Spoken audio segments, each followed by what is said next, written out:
Muy bienvenidos, bienvenidas a este espacio.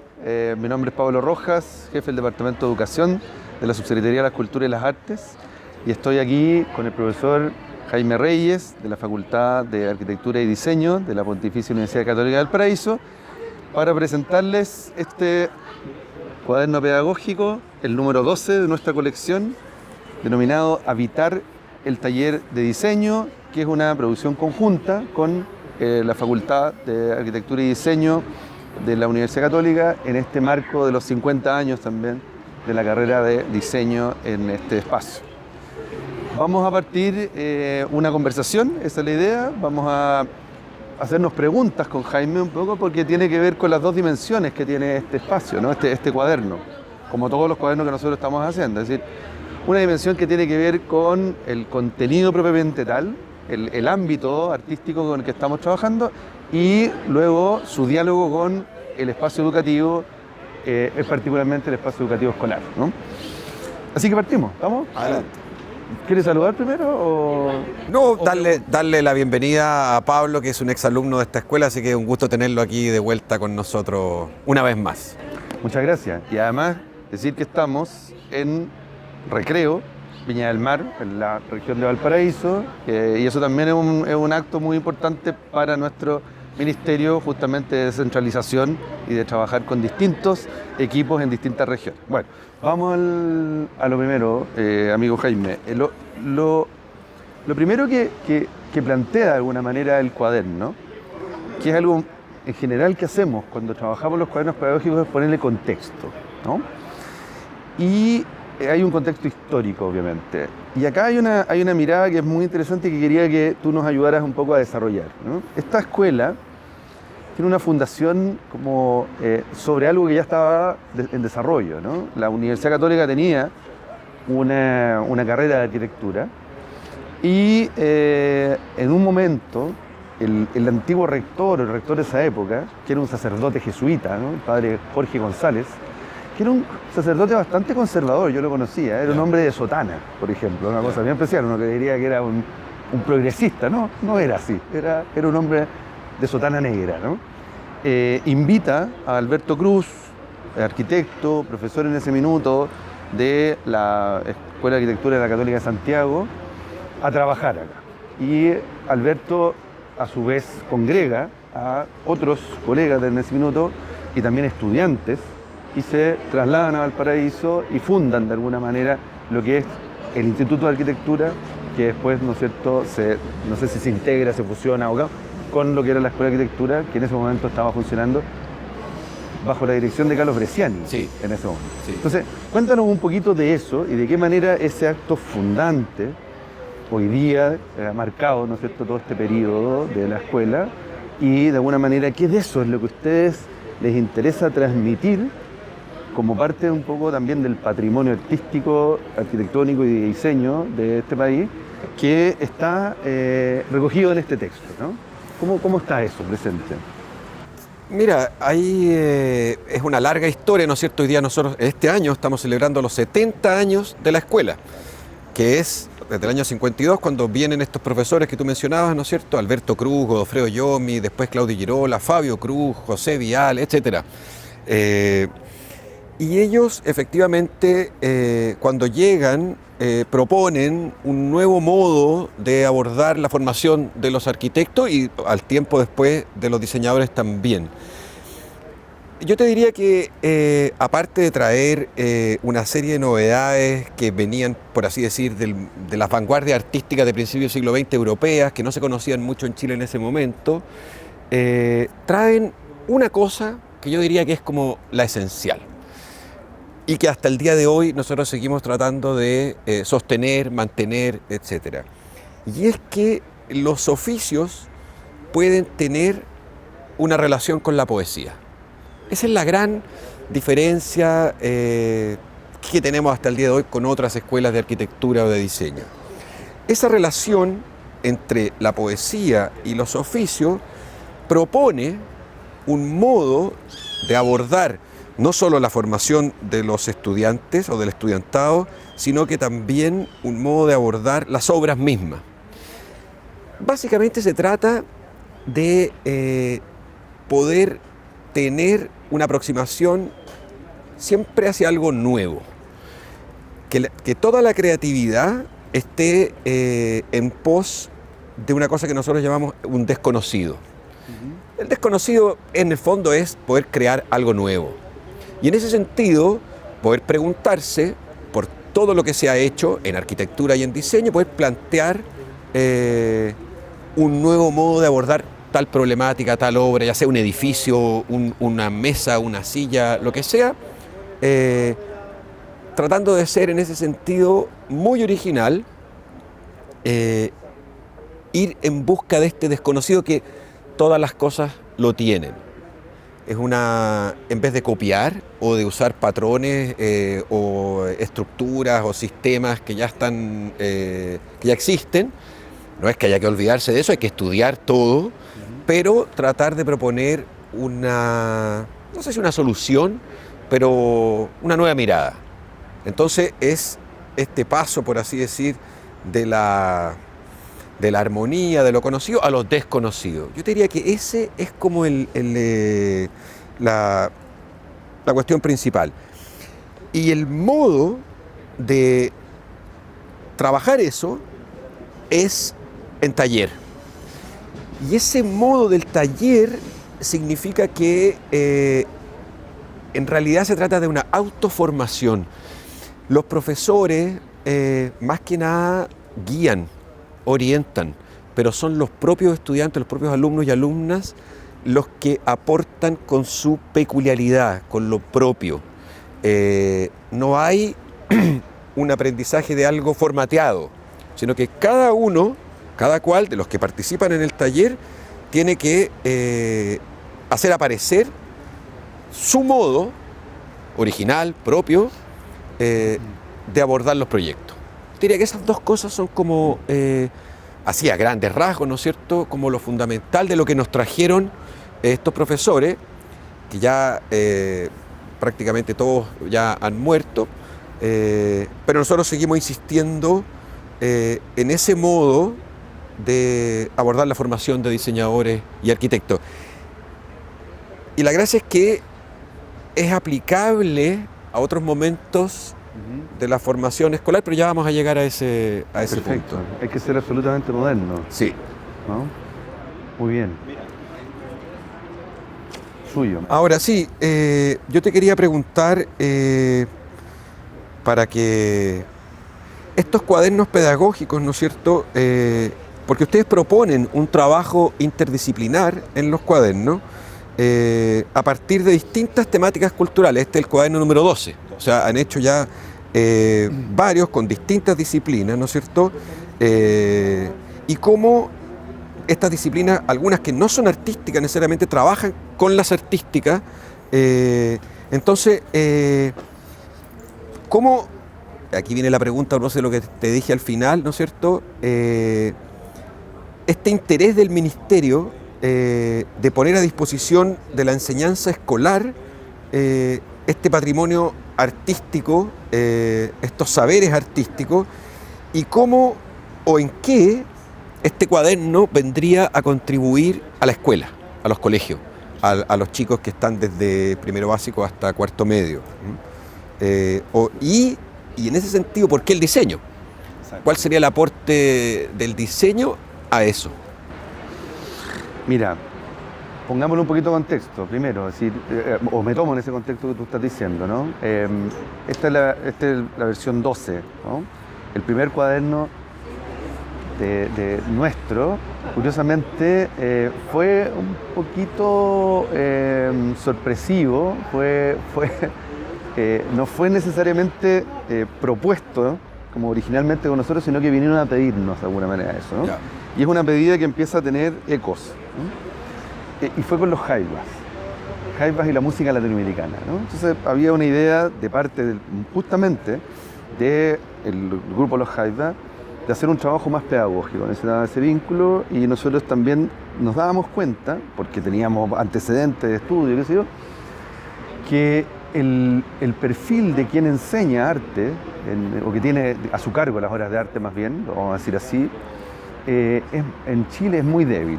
teníamos estudios que nos hablaban de que, particularmente en el mundo de la educación pública, prácticamente el 70%, 75% de las y los docentes que tenían a su cargo las horas de arte en enseñanza básica no habían tenido ninguna formación artística. Y ahí está la mayor cantidad de horas que se desarrollan, ¿no? O sea, tú tienes desde 4 horas de arte en primero básico hasta cuarto básico, después pasas a 3. O sea, tienes la gran oportunidad se estaba perdiendo.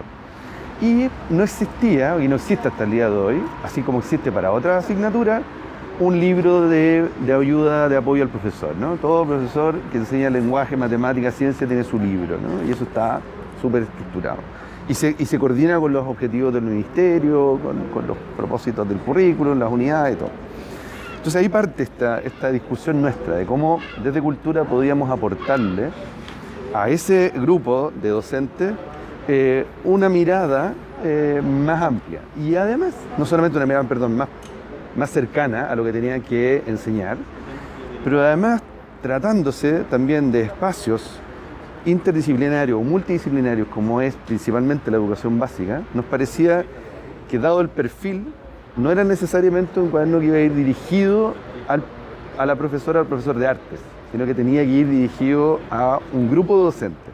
Yeah. Y por eso las unidades que nosotros siempre acompañamos, que en este caso también, ¿no es cierto?, que son los proyectos que están en el texto, toman distintos niveles y siempre en miradas interdisciplinarias. Sí. ¿No? Ahora eso se junta con otra cosa, que tiene que ver, y ahí entronco con por qué estamos trabajando este tema y en base a lo que tú estabas planteando. Y de alguna manera, si nosotros queremos entrar al desconocido, voy a tomar ese mismo concepto, si nosotros queremos entrar al desconocido, entonces y a la creatividad también, una variable hoy día es justamente el no seguir el patrón único de una disciplina, ¿no? Es decir, muchas veces ese desconocido tiene que ver con la capacidad de ponerse un lente nuevo, una mirada nueva, para poder mirar procesos, fenómenos complejos de la sociedad actual, ¿no? De procesos naturales, sociales, políticos, artísticos, culturales, etcétera, ¿no? Si lo seguimos mirando todo desde el mismo anteojo, es muy difícil entonces que me sea un desconocido. Es un ejercicio que requiere una disciplina, que es un poco el aporte que ustedes nos van haciendo ahora, ¿no? Requiero tener una disciplina para tener permanentemente una forma de mirar nueva. Pero si no la tengo, si no estoy de alguna manera cultivado, entrenado en ello, tal vez este aporte de que otros, entre varios miremos, nos permite entonces tal vez sí ponerle otros puntos de vista a esto, ¿no? Y eso ha sido un poquito el espíritu de todos los cuadernos pedagógicos que hemos hecho. Partiendo con música, hemos trabajado en cine, en fotografía, en teatro, en artes visuales, en muchos ámbitos, ¿no? Eso ha sido muy, muy enriquecedor para el trabajo de los docentes. Ahora, en particular, yo diría que el diseño, la presencia del diseño era un debe, ¿no? Tenemos varios debes, ¿no?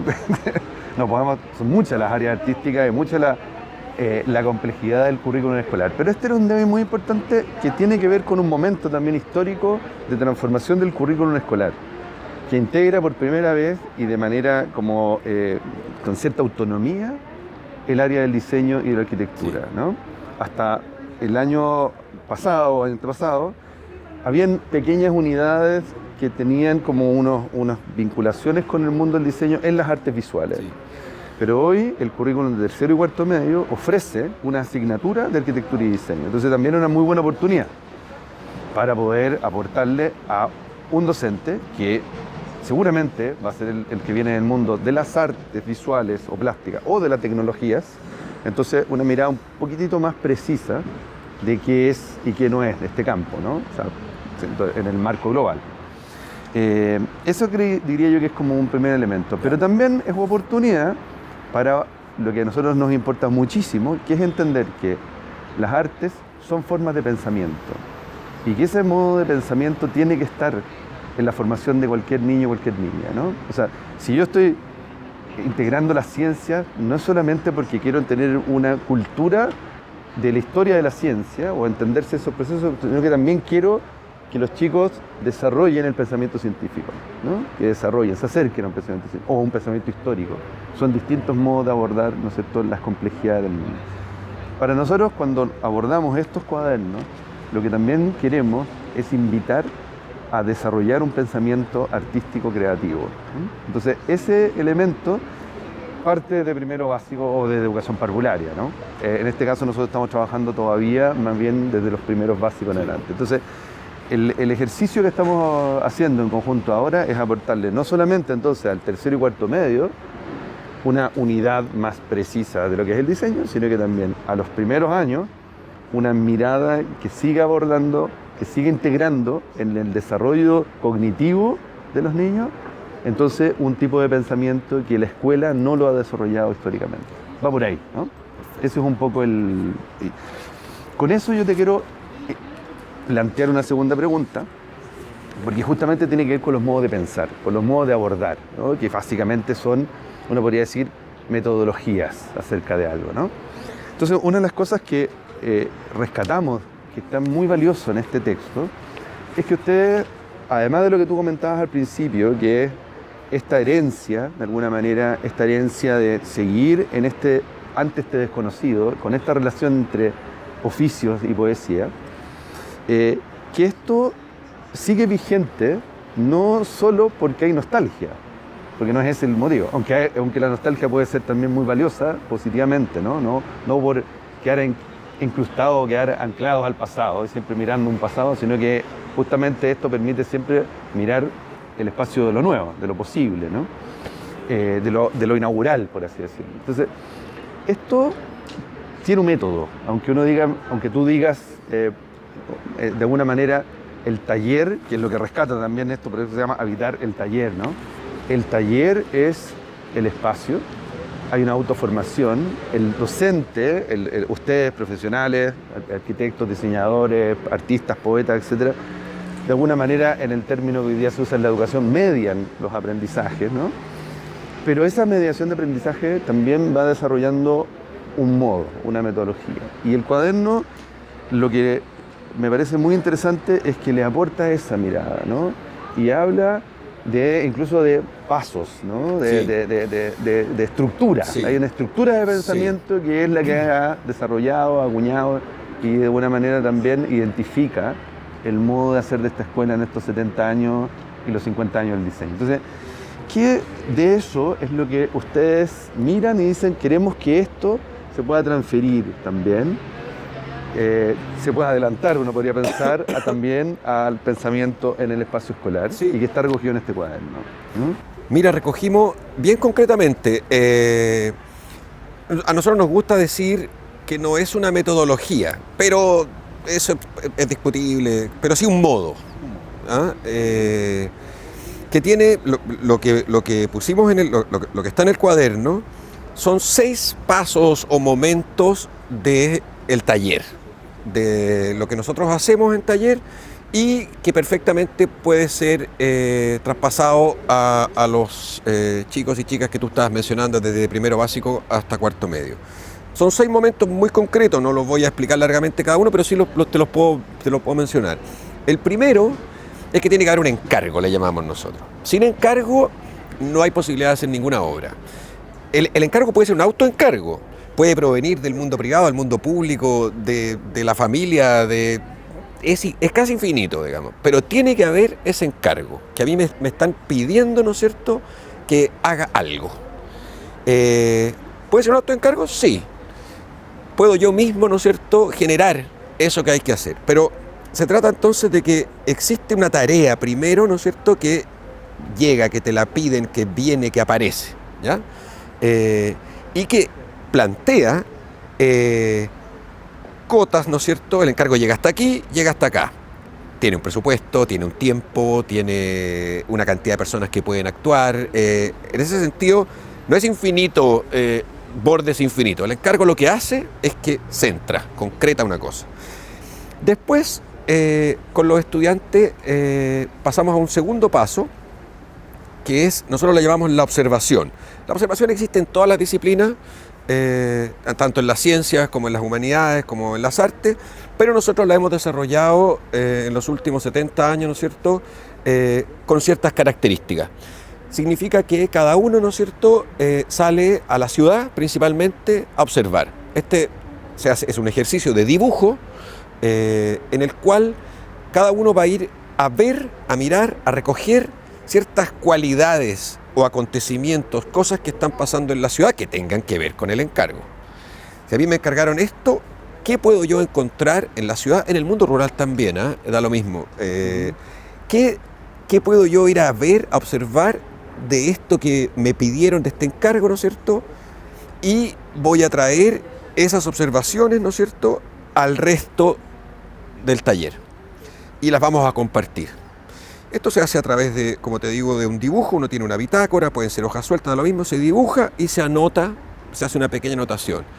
Y sobre el encargo se hacen varias de estas salidas a observar, y volvemos entonces al seno del taller, exponemos nuestros dibujos, nos decimos nuestras observaciones y comienza el tercer momento, que le llamamos nosotros también una ronda. Nos gusta llamarlo así, es bonita esa palabra porque tiene metido entre medio el juego, tiene metido una cosa infantil, tiene metido una cosa como un poco de música, bueno, como las rondas infantiles, ¿no es cierto? Y también tiene algo de que todos participan. En esa ronda, en que aparecen, ¿no es cierto?, todas estas observaciones, se va decantando, a todos nos sirven las observaciones de todos. Lo que yo no vi, el otro lo vio, y lo que yo sí vi, el otro no lo vio. Entonces hay una manera, es un modo de compartir y de empezar a crear colectivamente, ¿ya?, a propósito de ese encargo que tenemos. Luego hay un cuarto momento en que cada uno define para ese encargo que tiene. No quiero poner ejemplos porque si digo un ejemplo muy específico voy a contaminar todo. Entonces, claro, si yo tengo este encargo, ¿no es cierto?, y ahora tengo que hacer un proyecto, sea de diseño, de arquitectura, tengo que hacer un proyecto. Entonces, con todas estas observaciones que trajimos entre todos, ¿no es cierto?, las mías y las de los demás, más las orientaciones del profesor, que el profesor lo único que hace en ese momento es orienta. Dice, mira, ya que viste eso, se me ocurre que podrías mirar además esto otro. Salimos de nuevo. Y ahí hay un momento en que se define, por así decir, lo que nosotros llamamos el acto. El acto es la cosa principal de esa obra. Los diseñadores también nos gusta hablar del gesto. Acto y gesto. Si yo, voy a poner un ejemplo, estoy trabajando con una silla, que son cosas muy difíciles de hacer, lo que importa no es la silla, sino que es cómo yo me siento, el sentarse. Ese vendría a ser acto y gesto. Después la resolución material de todo eso viene después. Pero lo primero es definir eso. Y eso se va a convertir en el fundamento de mi obra. Nosotros tratamos de que cada obra tenga un fundamento que proviene de lo que yo vi. No es para que quede bonita, no es para que quede barata, no es para que quede buena, aunque esas tres cosas serían ideales, digamos, también tiene que tenerlas. Pero no se trata de eso, sino que se trata de tener un fundamento. Y de hecho, ahí es donde aparece lo nuevo. Cada cual puede tener un fundamento propio y por lo tanto su proyecto va a ser diferente al de los demás. Una cosa bonita de la ronda y de esto es que no se puede copiar. Yo no tengo cómo copiarle al del lado sin que se note, digamos. Entonces, efectivamente, cada cual tiene que traer lo suyo propio. ¿Sí? Luego, el quinto momento ya es el de la forma. Ahí ahora hay que meter las manos en la masa, ¿no es cierto?, ya sea a través de maquetas o de prototipos. El diseño trabaja mucho con prototipos. Y ahí ya uno entramos en el mundo de lo que a mí me gusta llamar, es una palabra que yo siempre quiero rescatar, que es la construcción. El mundo tiene que ser construido. Y en ese momento, y ante un poco también, y cada vez más, tratamos de que esto sea interdisciplinario. Es decir, hoy día un proyecto de diseño no puede tener solo al diseñador como autor. Hay que trabajar con otras disciplinas, con otras personas y con la gente, con la comunidad. Entonces viene este momento de la forma, que tiene, por supuesto, muchos pasos. Un primer prototipo, un segundo prototipo, un tercer prototipo, hasta que se resuelva en algo. Hay un momento igual, como tenemos un encargo, que hay que terminar. Claro. Uno podría seguir proyectando eternamente el mismo diseño, pero hay un encargo. Así que se cierra aquí se acabó en este caso un semestre, hay que entregar. En el caso que uno tenga un encargo de un cliente, tiene que entregarlo, ¿no es cierto? No puede seguir eternamente. Así que eso es importante, que este momento de la forma y de la construcción también tiene unos bordes muy precisos. Y yo rescataría también en este momento el trabajo manual. Yo creo que eso es una cuestión que a las artes y a las ciencias le es común. En un laboratorio de ciencias se trabaja manualmente. Este no es un proceso solamente intelectual, sino que el trabajo manual, la afianza en las herramientas, la nobleza de los materiales, etcétera, aun cuando se puede trabajar y construir con cualquier material. Debiéramos poder hacer eso. No se necesita tener los materiales más caros, la última tecnología. Si se tienen, bien, pero si no, bien también. Y el último momento es cuando todo esto se expone. Y nos gusta también, nosotros, tú te acordarás, ¿no es cierto?, al final de cada semestre todos los talleres tenían que hacer una exposición final con todos los trabajos de todos nosotros, ¿no es cierto? Se expone, además son exposiciones públicas y últimamente nosotros le hemos agregado nos gusta llamarlo la celebración, este acto de exponer, de dar cuenta, que también nos permite darnos cuenta, pero este acto de dar cuenta de lo que hemos hecho es con celebración. Y esa celebración es parte del diseño. La fiesta, la verdadera fiesta, es cuando es con forma. Y nosotros, arquitectos y diseñadores, y hombres y mujeres, ¿no es cierto?, chicas y chicas, somos hombres y mujeres de la forma. Entonces, muy importante que se cierre celebrando. Yo diría que esos son entonces como los 6 puntos: el encargo, la observación, la ronda, el acto, que es el fundamento, la forma, la construcción, y la exposición y celebración. Y lo que me parece también muy valioso es que, volviendo a que no es una metodología, sino que es un modo, sí, es que no es lineal necesariamente, ¿no? Porque efectivamente cuando estás, por ejemplo, en el ejercicio que dices tú tan valioso como de la mano, la herramienta, la materia, también hay un tiempo de observación ahí. Hay un descubrir que puede darte ese mismo ejercicio, ¿no? Es bonito eso. Está bueno. Ya, ahora yo te voy a devolver la pregunta, porque esto que yo te acabo de contar, ¿no es cierto?, que es el modo que tenemos nosotros en esta escuela que hemos tenido todas estas décadas, de alguna manera es lo que intentamos hacer en el cuaderno, ¿no es cierto? Pero ¿cuál dirías tú que es el valor de que estos modos que te acabo de contar pasen o se transmitan a los chicas y chicos de la etapa escolar? Claro. Si es posible, si...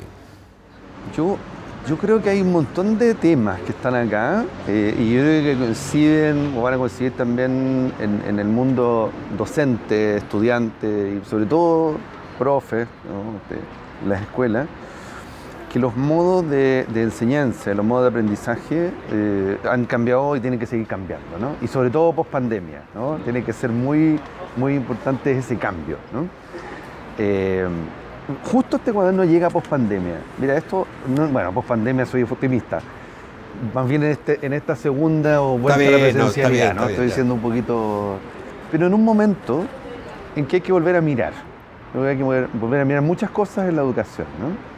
Creo que la transferencia que podemos tener acá tiene varias patitas. Yo diría que lo primero es el taller, el modelo del taller, es decir, el aprendizaje colectivo, el aprendizaje ¿no?, y entre pares, que por lo demás es una teoría histórica, no es que esto sea un elemento, o sea, esto me refiero también en el mundo de la educación, se viene planteando desde Vygotsky, de Piaget, un montón de los fundamentos, ¿no es cierto?, de la pedagogía contemporánea. O sea, es hoy día no solamente el profesor el que enseña, sino que justamente la interacción entre personas que conocen, que tienen capacidad de mirar, de observar, pero ese modelo, de alguna manera, tal vez tiene un conflicto, no solamente con la cultura tradicional, la pedagogía tradicional, sino que también tiene un conflicto con la fragmentación disciplinar. Porque finalmente somos 8 o 10 profesores que entramos a un proceso, ¿no es cierto?, con 8 o 10 miradas que en unas casillas, ¿no es cierto?, que no tiene esta mirada global, ¿no? Entonces, recuperar la idea del taller o integrar más la idea del taller y del sentido del taller, porque también ahí hay como ciertos conceptos que se transfieren y que no necesariamente uno se los pregunta de dónde vienen. El profesor de artes, la profesora de artes, tiene un taller de artes, ojalá, sería lo ideal, ¿no? En la escuela, en el liceo, qué sé yo. Y ese taller pareciera que es una forma de hacer como libre.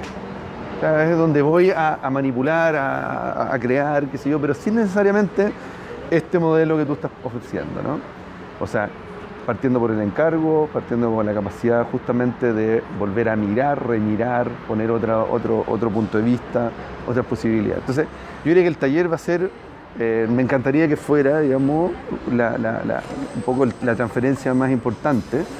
Y me gusta entonces que se hable y que el cuaderno se llame Habitar el Taller, sí, ¿no? El taller de diseño, ¿no? O sea, si vamos a entrar ahí, entremos a habitar eso. Y ojalá eso se transfiera.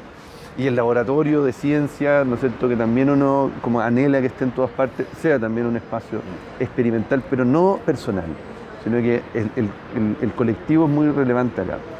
Un segundo elemento que a mí me gustaría, o que nos gustaría, digamos, como equipo, no lo personalizo, como equipo que estamos tratando nosotros también de trabajar en todos los programas nuestros, es el proceso y el registro cognitivo del proceso, por así decirlo, que es la bitácora. Es decir, ese espacio como íntimo, entre comillas, donde yo voy trabajando mis aprendizajes, pero que de alguna manera me permiten volver sobre ellos, ¿no? Y no volver sobre ellos en una relación como externa, ¿no? Que tengo que volver el día que me examinan, sino que yo voy volviendo sobre lo que voy descubriendo, notando, y sobre lo que no me ha resultado tan bien, ¿no? Porque la bitácora tiene esa cosa no solamente del registro de lo virtuoso, o más bien lo virtuoso también incluye lo que no necesariamente es resuelto, ¿no es cierto?, en una primera opción. Y ahí aparece el proceso, ¿no? Sí, lo que tú estás diciendo yo no lo mencioné, pero efectivamente todos estos 6 puntos caen en una bitácora, claro, que cada estudiante o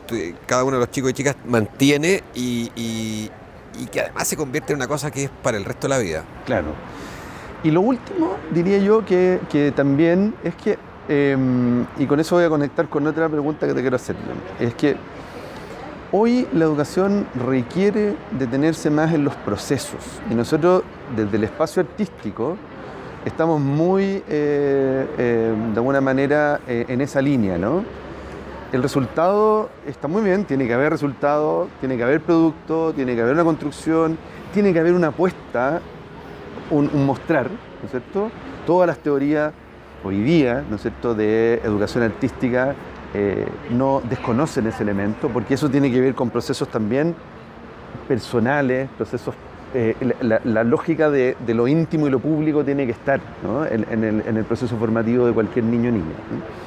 Pero el proceso me parece que es muy, muy importante que se vea.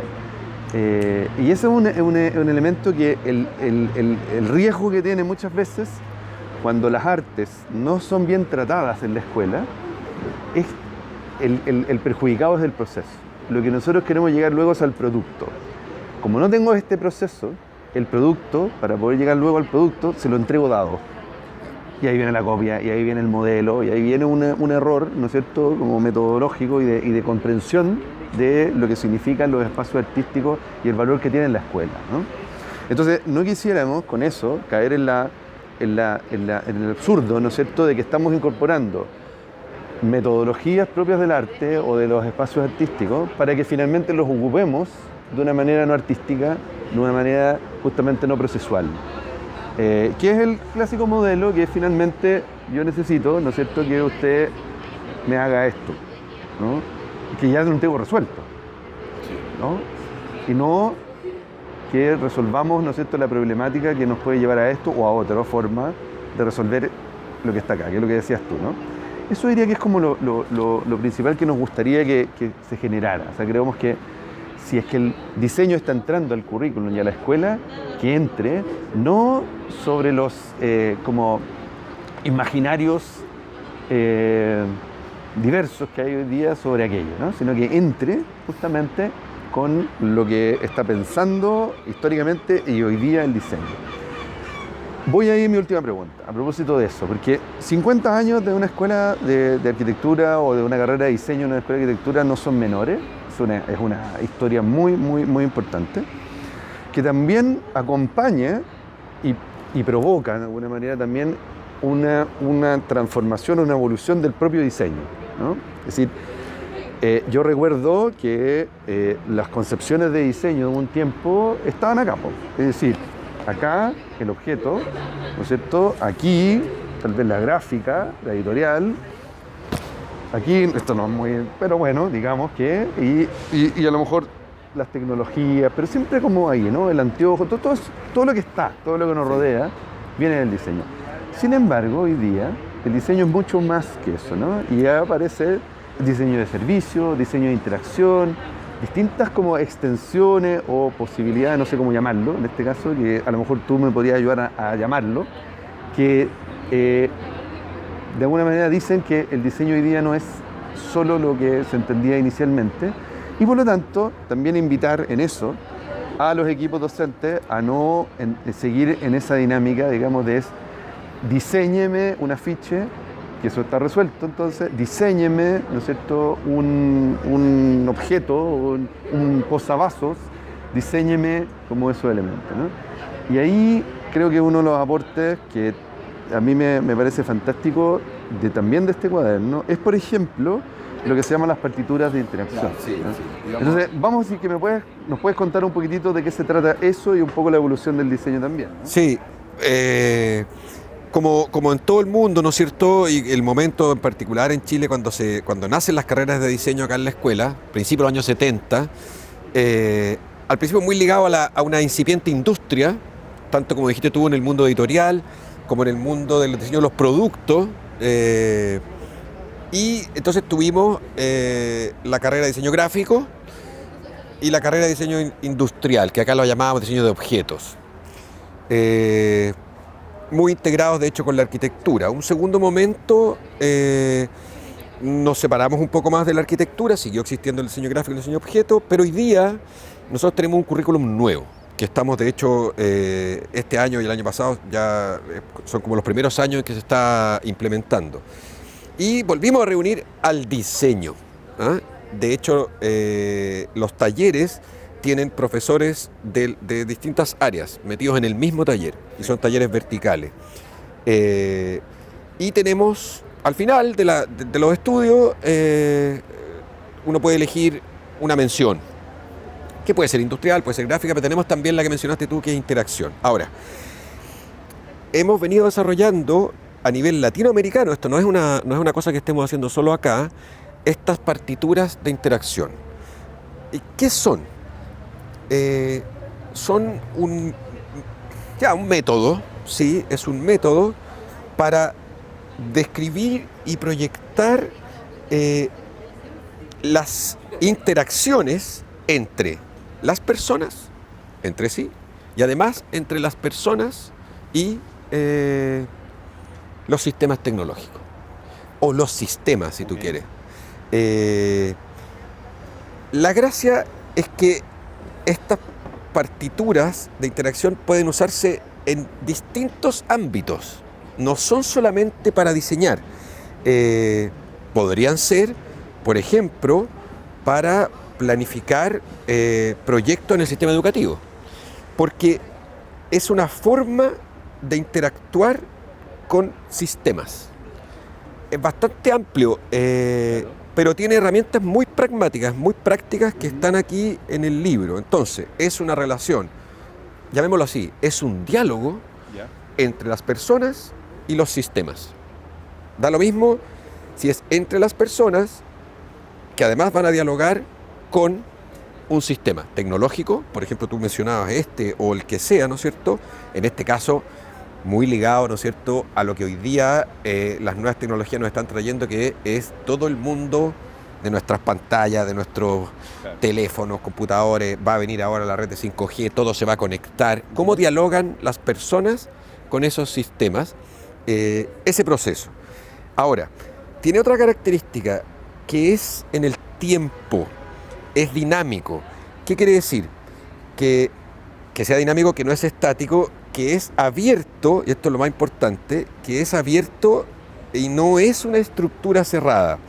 Al ser abierto, permite integrar a otras personas en el proyecto. Y aquí es cuando el diseñador deja de ser el autor de esto, sino que se trata de un proceso en el que intervienen los destinatarios finales de eso, la comunidad, los tecnólogos del vidrio, toda una serie de otras personas que no son diseñadores, pero que van a intervenir a través de estas partituras de interacción, van a intervenir en el diseño. Entonces es una herramienta, un método, un modo de tener proyectos colaborativos, realmente colaborativos, en que yo necesariamente tengo que considerar al usuario final, pero no como que le voy a ir a hacer una encuesta y después yo hago lo que quiero, digamos, sino que no, va a decidir sobre cada uno de los pasos del proyecto. Eso es lo que estas partituras de interacción quisieran armar. Y como te decía, tratar de integrar, aunque sea un proyecto pequeño, muy sencillo, pero que integre no factores, porque factores económicos, factores sociales, factores culturales, porque yo podría llamar como a los especialistas de cada una de esas cosas. Yo estamos hablando de un modo que integra a las personas, no necesariamente a los especialistas. Tenemos que contar con especialistas, pero es un modo de integrar personas. Mucho más. Oye, se nos acabó el tiempo. Ya, entonces... Llegamos hasta acá. O nos cuenta finalmente... Llegamos hasta acá. No, dale. No, estamos terminando, sí. ¿Qué sigue? No, sí. ¿Qué sigue? No. O sea, ¿qué es lo que ustedes piensan como Bueno, para que las personas sepan? Lo primero es poner a disposición este texto, ¿no es cierto?, a todos los docentes, a todos los equipos, y vamos a seguir trabajando. Está en carpeta ya un nuevo también cuaderno pedagógico que va a trabajar más bien en el ámbito de las artes mediales. También es otro espacio que está en debe, ¿no es cierto?, que tenemos que poner al servicio del currículum. Y luego seguiremos viendo otras áreas que están en demanda, ¿no? Tienen demanda. Mucha demanda. Hay demanda sobre arte indígena contemporáneo, hay demanda sobre arte más urbano, muralismo y otras áreas, ¿no es cierto? Está amplia la demanda y estamos muy contentos de poder aportarle. Y yo creo que lo que está acá siempre, que es lo que hay que rescatar, es justamente lo último que estabas diciendo tú, que es un modo de pensar desde proyectos. Entonces también esto se complementa, todo este cuaderno, con otro texto que también está a disposición ya, que tiene que ver con la metodología de proyectos en este campo artístico y que las partituras de interacción le van a ayudar mucho, ¿cierto?, a lectura. Así que nada, solo volver a agradecerle en nombre a través tuyo a la Escuela de Arquitectura, Diseño de la Facultad de Arquitectura y Diseño de la Universidad Católica de Valparaíso, Pontificia. Yo tengo que acordarme que yo estudié en la Católica, pero esta es la Pontificia, y que esperamos que este texto y todo lo que viene detrás, porque acá no dijimos otra cosa, que este libro tiene dos versiones de alguna manera, tiene un complemento con una serie de actividades, no solamente que están acá, que son unidades o proyectos, sino que también hay toda una disposición que ustedes, ¿no es cierto?, tienen a través de ello, ¿no? Sí, bueno, Pablo, gracias a nombre de la escuela, ¿no es cierto?, de los profesores de diseño, todos los que hemos participado, a ustedes, al Ministerio, por habernos invitado a poder trabajar en esto, y el compromiso desde ya, que no va a ser solo el libro, sino que nosotros vamos a tener en nuestra wiki, una wiki Casiopea, permanentemente, ese es nuestro compromiso, a estar colocando materiales, seguir trabajando, o sea, vamos a seguir trabajando sobre este tema. Así que muchas gracias. Y que les vaya bien en los proyectos que vienen. Igualmente.